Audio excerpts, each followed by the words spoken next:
Just outside of Kansas City, Kansas, sat a once promising water park complex poised to become a massive entertainment hub, all from a company with big ambitions. Following its opening, its owners embarked on a headline-grabbing attraction, building the world's tallest water slide.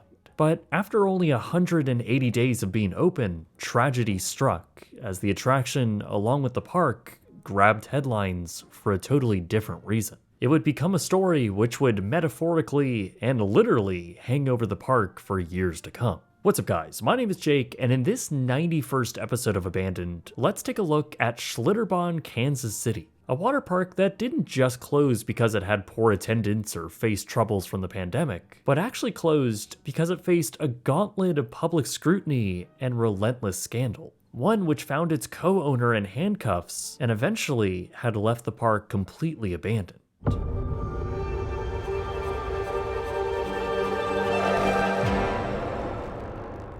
This episode is sponsored by Incogni. Use code BRIGHTSUN at the link below to get an exclusive 60% off a 1-year plan. Schlitterbahn was a company founded all the way back in 1979. It was after the Henry family opened their first water park under the same name in New Braunfels, Texas, not far from San Antonio. It was a charming small water park named after the combination of two German words meaning slippery road in English. It continued to operate through the rest of the 20th century as an increasingly popular water park and resort. By the early 2000s though, Schlitterbahn was looking to expand beyond their one water park, with dreams of becoming a major parks and resorts company. By 2001, they would open up Schlitterbahn Beach Water Park on South Padre Island in South Texas. 5 years later, the company would expand yet again with another park in Galveston, Texas. But they weren't going to stop here. In fact, they were planning a whole lot more for their next resort. In 2005, Schlitterbahn announced they had acquired 300 acres of land just east of the Kansas Speedway outside of Kansas City.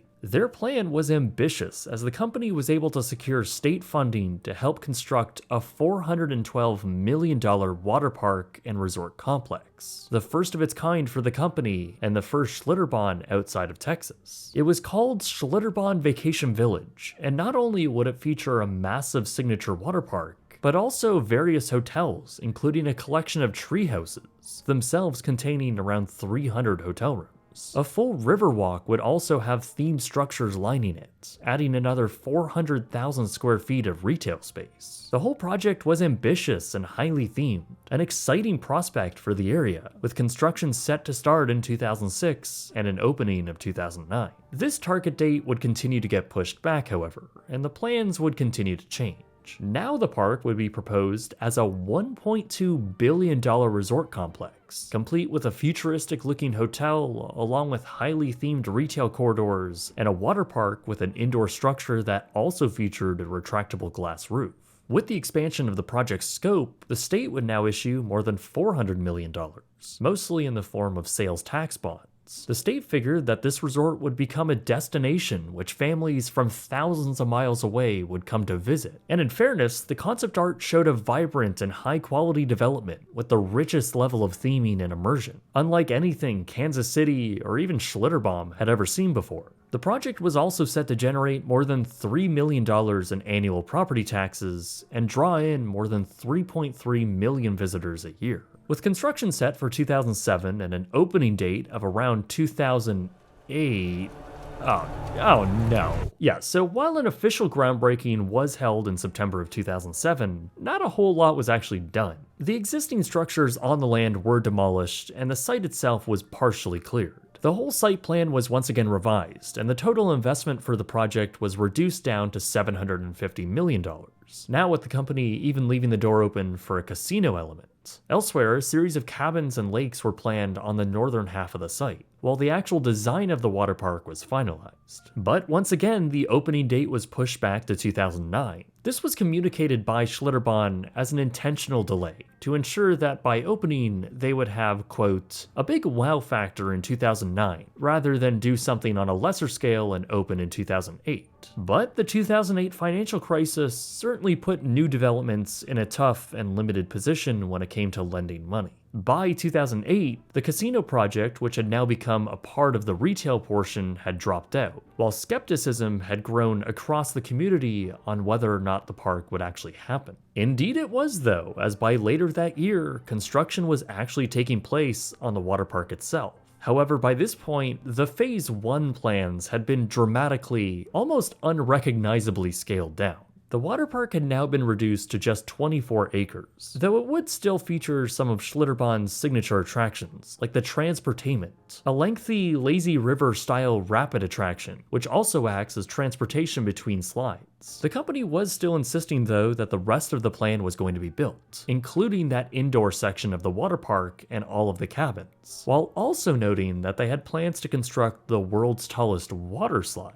During construction, Schlitterbahn faced issues with their primary contractor, and in the end was only able to use a small portion of the bonds issued to help pay for the development. Even just 2 months out from the proposed summer 2009 opening, the site was in rough condition, with a lot still left to do. But Schlitterbahn Vacation Village, Kansas City did open up officially to the public on July 15th, 2009. It did so, however, while still very much being under construction. Around half of what was originally planned for the park actually opened during this time. This included 8 different attractions, while the very visible construction site beyond the fencing revealed the long way Schlitterbahn had to go to see this whole project through. Because the park was only half finished, there were many pathways that led to dead ends. Some attractions didn't even open as a complete experience. Crystal Rivers, for example, opened as a fraction of its planned size. It was just simply walled off while the rest of it was being built. But despite the lackluster opening, it was a new attraction in the area, and at only $20 a person, later increasing to $33, many guests left satisfied. 12 attractions would open by 2010, while the remaining construction of the park got underway, finally opening in summer of 2011. With this opening, the park was also given a new name, Schlitterbahn Kansas City Waterpark. With another new park opening up in Corpus Christi, while also having one planned for Fort Lauderdale, Schlitterbahn now had 5 water parks across 2 states, hoping for even more expansion. Following this final expansion, the Kansas City location was also seeing some progress, though much of the original dreams for a mega entertainment property were falling by the wayside, and executives instead began focusing on marquee attractions. The park itself, I would say, was pretty bare bones in terms of theming. It was a lot of wide open grassy fields and bare concrete. Some might even call it a bit cheap looking. Though guests did praise the fun water slides, and I will admit, the rapid lazy river style attractions do look pretty fun.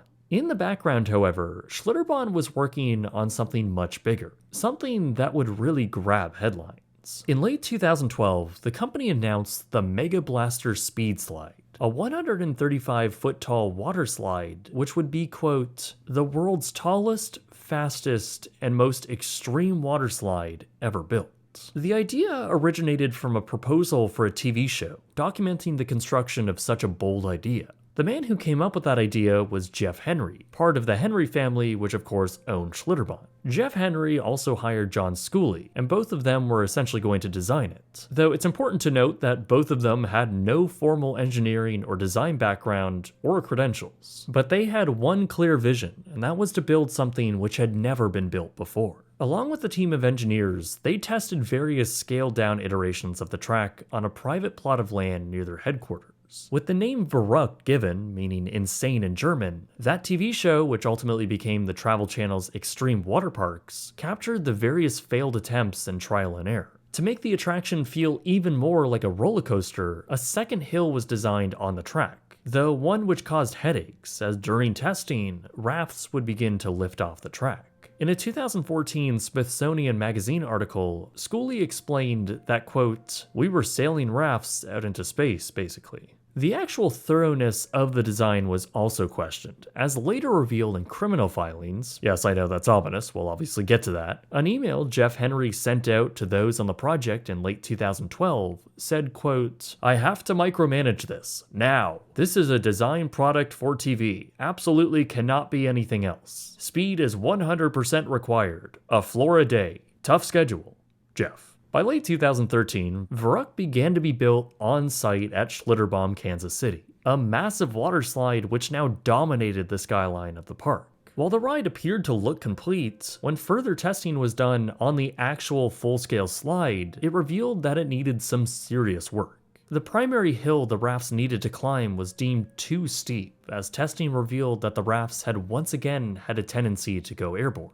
This required a significant portion of the attraction to be disassembled and rebuilt, which doesn't inspire a ton of confidence. The highly anticipated opening date was of course pushed back. But with the size and angle of the hill reduced, finally on July 10th, 2014, Verruckt opened to the public. Standing at 168 feet tall, it was officially deemed the tallest waterslide in the world by the Guinness Book of World Records, and it of course captured a flurry of media attention across the country. Schlitterbahn Kansas City was now a national name, and the attraction did wonders for the park's awareness and interest. But the design itself was fundamentally flawed, as regardless of how much the weight of the rafts were being controlled, there were still other variables that almost guaranteed the rafts would eventually go airborne. It's basic physics. This isn't a roller coaster that's attached to the track. These are heavy inflatable rafts being propelled by gravity and water. The implications of this were apparent, though Verruckt continued to operate seemingly to the public without any issue.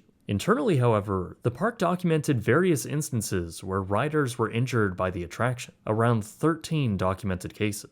Outside of the park, by early 2016, a new road had been constructed around the property. Schlitterbahn then began selling land, first allowing the Dairy Farmers of America to set up their headquarters on a plot originally allocated for the shopping district. Further north, another parcel was sold to a sports training company who were now prepping the site originally intended for the cabins and treehouses. It seemed like any hope for the future of the property, like it was originally promised, was whittling away. But that season was almost definitely going to change the future plans for the park forever. During a seemingly normal day of operation on August 7th, 2016, 10-year-old Caleb Schwab ascended the 264 steps to the top of Verruckt. He was then allowed to ride in the front of the attraction's inflatable rafts, with 2 other guests behind him. While the total weight of the raft was within the parameters set by the park, the distribution of that weight is what likely led to the raft becoming airborne on the second hill.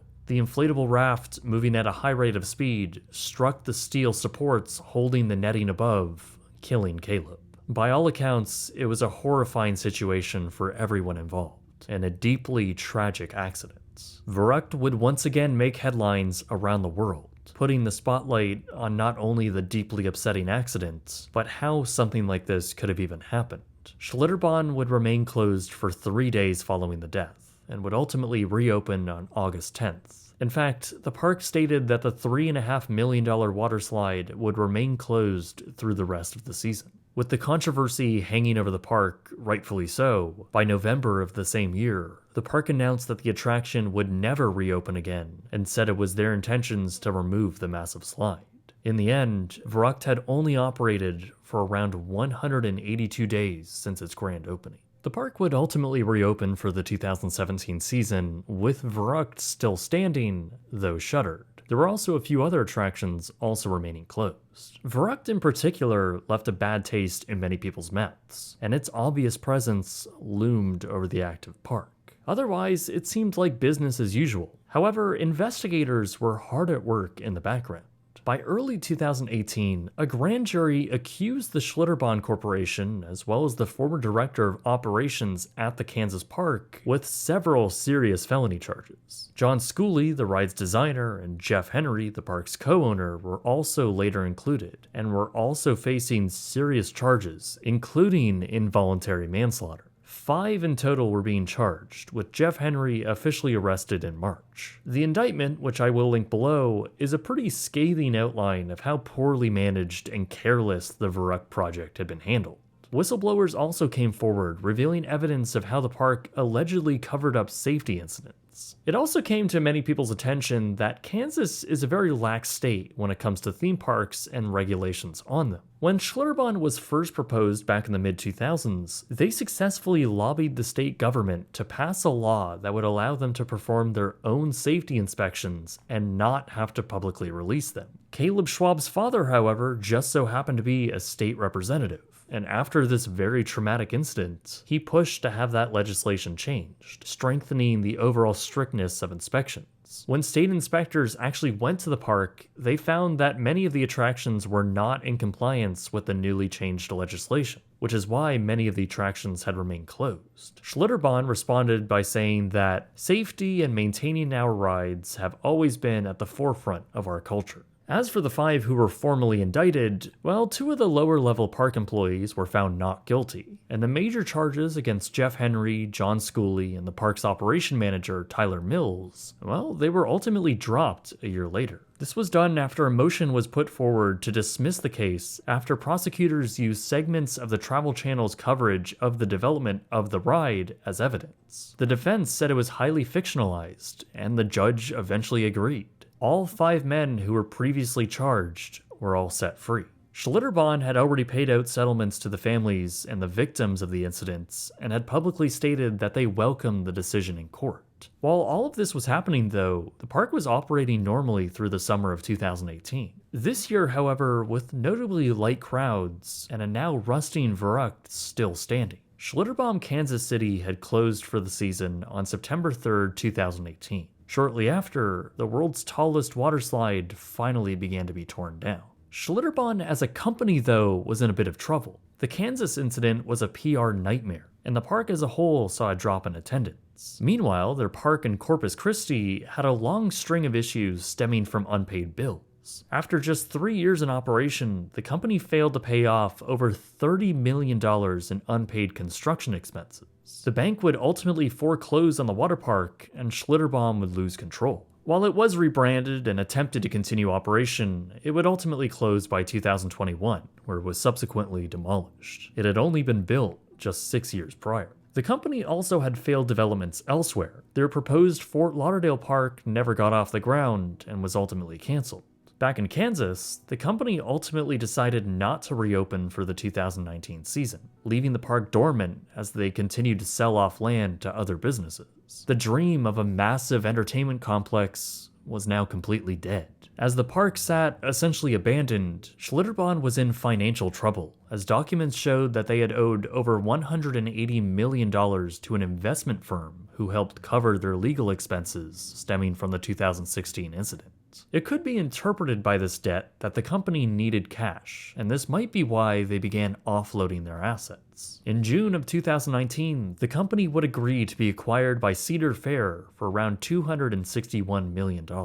The company would gain ownership over their name, as well as their first park in New Braunfels, as well as Galveston, while the Henry family would independently sell off their South Padre Park. Cedar Fair did have the option to purchase their Kansas location for just an additional $6 million, but they would ultimately pass. Now without any ownership of the Schlitterbahn name, and the Henry family seeming like they were finished in the water park business, the Kansas park once again failed to reopen for the 2020 season. In the background, it appeared that the land was being sold off. Regardless, the park was still sitting vacant and abandoned. Footage from around this time captures the park in a relatively frozen state of time from the day it closed. Concrete pathways had begun to have weeds grow through the cracks, while the greenery is overgrown amongst the empty concrete pools. The 2 ferries meant to take guests around the park, which never really saw much use, were now listing heavily as the surrounding river had been drained. The slides themselves were very weathered and clearly hadn't been touched in a while. Really, the whole park was a very ghostly place, a once bustling water park, now without all of the people. Though in some areas, the lawns had been mowed and the park was at least staying intact. But this was all about to change in November 2020. The park and the surrounding land was purchased by a company named Homefield. They were looking to build a $90 million sports resort on the land. This new developer made it clear that they would not be reopening or even keeping the existing water park.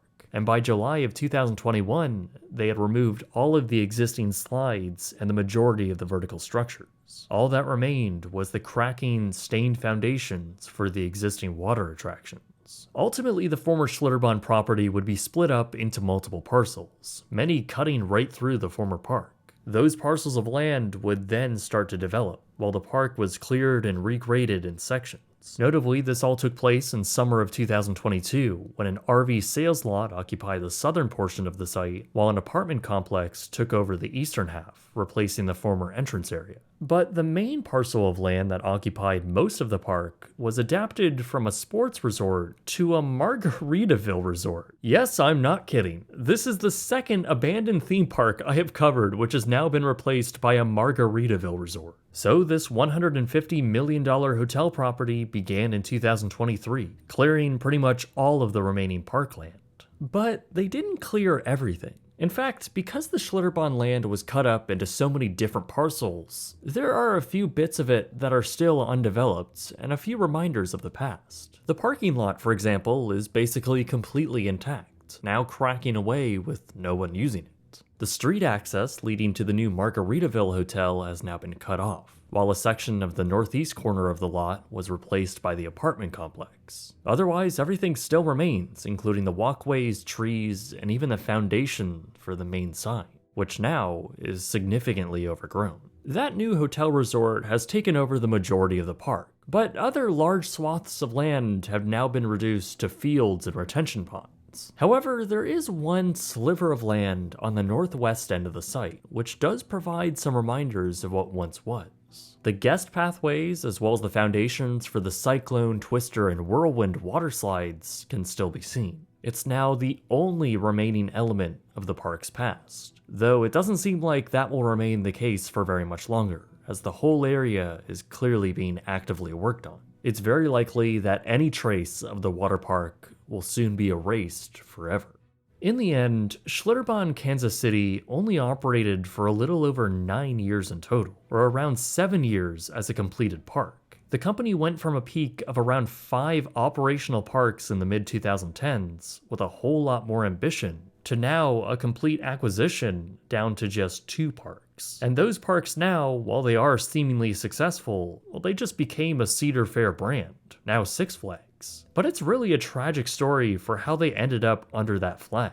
The original corporation went from a highly respected brand with ambitions to becoming a company able to develop world-class resorts. But they also became a brand that was almost permanently stained by the Verruckt incidents and their repeated failures to build anything close to their original visions. Their Kansas park being the most apparent example of that. Remember, it started as this massive $1.2 billion project, yet over time, it ended up just being a well-liked, but not entirely well-themed $180 million water park, a fraction of the original plans. Even that price seems a bit high to me on what was actually built. While the park was popular and presumably making money, it all came crashing down after they wanted to build the biggest and the baddest attraction ever. That attraction became a lasting reminder of the park's hubris, ego, and failure, all hastily constructed without listening to the warning signs and throwing caution to the wind.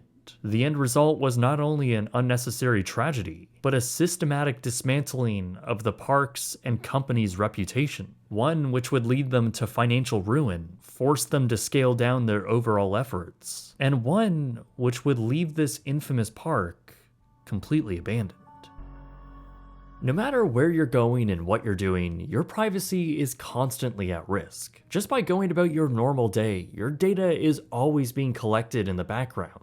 And from there, it's usually sold through data brokers. Oftentimes, it leads to spam phone calls and a relentless influx of spam emails. I know for myself, especially when falling down deep rabbit holes for these videos, I've been constantly exposed to this type of data collection. But that's all changed for me, as I've been using this video's sponsor, Incogni. Incogni simplifies the process of submitting requests to have your personal data removed. Something that can be complicated, daunting, and tedious if you were to do it yourself.